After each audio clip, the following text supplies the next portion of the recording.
In today's session, we learn about gas laws, which discover relationship of pressure, temperature, volume and amount of gas. The gas law consists of 4 laws: Charles law, Boyle's law, Gay-Lussac law and Avogadro's law.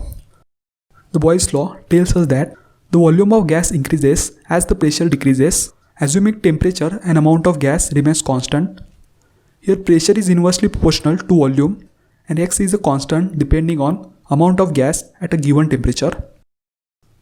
The Charles law tells us that the volume of gas increases as the temperature increases, assuming pressure and amount of gas remains constant, and Y is a constant depending on amount of gas and pressure.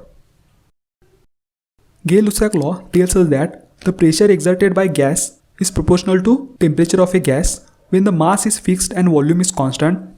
Here P is the pressure exerted by gas, T is the absolute temperature of a gas and K is a constant. The relationship between pressure and absolute temperature of a given mass of gas at constant volume can be illustrated graphically. And Avogadro's law tells us that the volume of gas increases as the amount of gas increases, assuming temperature and pressure remains constant. Here volume is directly proportional to amount of gas and Z is constant depending on pressure and temperature.